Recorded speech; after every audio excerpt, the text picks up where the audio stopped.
Superman and Evil Superman went toe-to-toe at the James Bond auditions back in the day, but Henry Cavill fell a bit short of Antony Starr. Hello viewers. Welcome to Stats In.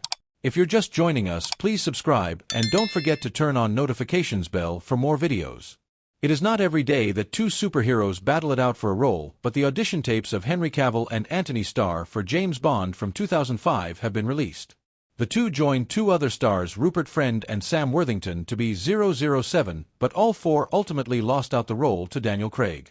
Cavill has long been considered to be the perfect man for James Bond. The actor seemingly received endorsement from Casino Royale director Martin Campbell, but it never came to be. However, the audition tapes reveal that Cavill had stiff competition from the Homelander actor, who was a relative unknown back then. While Henry Cavill seems to be tailor-made for the role of James Bond, the Boys actor Antony Starr seemed to be a bit of a wild card for the spy role. The audition tapes of the stars, along with Sam Worthington and Rupert Friend, were leaked by YouTuber Ron South, who reportedly found the VHS tapes in a movie studio bin. Cavill is seen in his signature Brit look, recreating a scene from Pierce Brosnan's GoldenEye. While the Superman star killed it in the flirtatious scene, he seemed to fall short as he eventually lost the role to Daniel Craig. The star was Agent 007 for 15 years, with his character finally dying in No Time to Die. However, Antony Starr was a surprisingly accurate James Bond, despite his origin's New Zealand accent. While it is a bit tough to move past the Homelander bits in his face, Starr seemed to more or less bring in the suave and sophistication of Bond. Several fans even pointed him out to be the winner.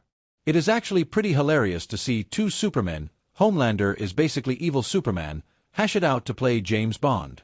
Neither of them won the role, and Starr clearly outlasted Cavill in his tenure as the one with the red and blue suit.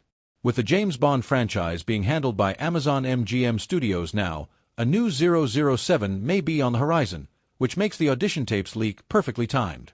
Daniel Craig was one of the better Bonds in the franchise, and despite his reluctance to continue, his tenure did revive the franchise and save it from its campy Pierce Brosnan days.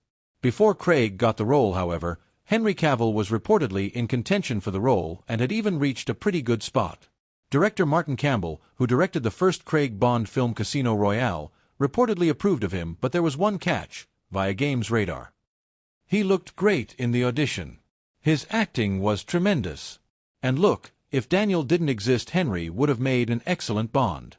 He looked terrific, he was in great physical shape, very handsome, very chiseled. He just looked a little young at that time back then. Cavill reportedly was 23 back then and was considered too young for the part. He is still being campaigned by fans for the role, but his position as former Superman and a future Wolverine may have hampered his chances. The Witcher star Anya Kalatra shares a quirky habit, watching people alone at pubs, while reacting to Liam Hemsworth replacing Henry Cavill.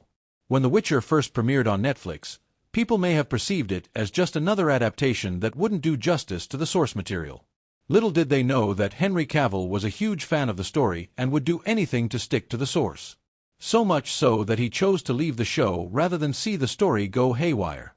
Also starring Anya Kalatra, Freya Allen, and Joey Beatty among others, The Witcher went on to be one of the most successful IPs on Netflix, filled to the brim with insane action sequences, thrilling plot points, and talented stars. With Liam Hemsworth taking over as the titular character, fans may have to wait and see where the story takes them. In the meanwhile, another popular star from the show has some choice words to say about her overnight stardom, all thanks to The Witcher. The world changed almost overnight for UK-born actress Anya Kalatra. She began her career in theater and small roles in television shows, much like most actresses of her generation. However, as soon as she got cast as Yennefer of Vengerberg in The Witcher among other stellar actors, she had no idea how soon her fate would turn for the better. Cavill was born in Jersey, the largest and southernmost of the Channel Islands, which are dependent territories of the British Crown and are located off the coast of Normandy, France. He is the fourth of 5 sons of Marianne Cavill, née Dalgliesh, a secretary, and Colin Cavill, a stockbroker. The family lived in St. Helier, where Henry Cavill grew up playing computer games with his brothers. At age 13, he left Jersey to attend the Stowe School, a boarding school in Buckinghamshire, England. At Stowe, Cavill developed an interest in acting and participated in school productions, including Grease, A Midsummer Night's Dream, and Tom Stoppard's Dog's Hamlet. At age 16, he and his classmates had the opportunity to be extras in the movie Proof of Life, 2000, starring Russell Crowe. While on set, Cavill introduced himself to the recent Oscar winner, who encouraged him to pursue acting professionally. Cavill soon landed a role in Vendetta, 2001, followed by another in Kevin Reynolds' big-screen adaptation of The Count of Monte Cristo, 2002. For the part of Albert Mandego, Cavill, who has said that he was teased for being overweight as a kid, was encouraged to lose several pounds. In addition, Cavill had guest roles in a number of British television shows as well as supporting parts in the coming-of-age film I Capture the Castle, 2003, and an adaptation of the Celtic romance Tristan plus Isolde, 2006. During this period, Cavill auditioned for several iconic roles, including Superman and James Bond, which ultimately went to Brandon Routh in Superman Returns and Daniel Craig in Casino Royale, both 2006, respectively. Those setbacks led him to consider following in the footsteps of two of his elder brothers and joining the armed forces. In 2007, however, Cavill garnered his first leading role in The Tudors, a cable series following the exploits of Henry VIII, played by Irish actor Jonathan Rhys-Meyers.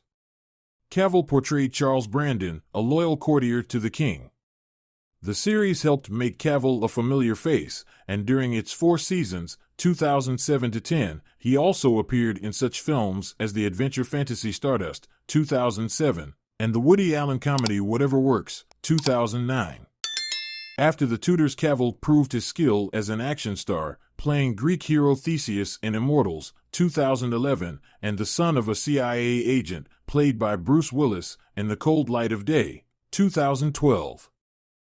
In 2011, Cavill announced that he had been cast as Clark Kent/Superman in Man of Steel, 2013. He later admitted that he had missed the call from director Zack Snyder offering him the job because he had been playing the online game World of Warcraft.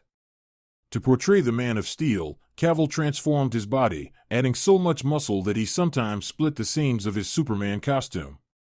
He also had the opportunity to work alongside Crowe, who played Superman's father. Jor-El. Cavill went on to reprise the role in Batman v Superman, Dawn of Justice, 2016, starring opposite Ben Affleck as Batman, and in Justice League, 2017, featuring such DC comic book heroes as Wonder Woman, played by Israeli actress Gal Gadot.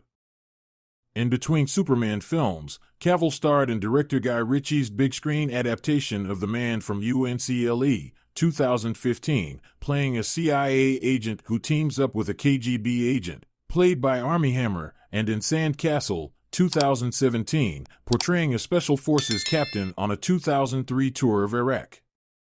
Cavill then played the main antagonist in Mission Impossible Fallout, 2018, the 6th installment of Tom Cruise's Mission Impossible series.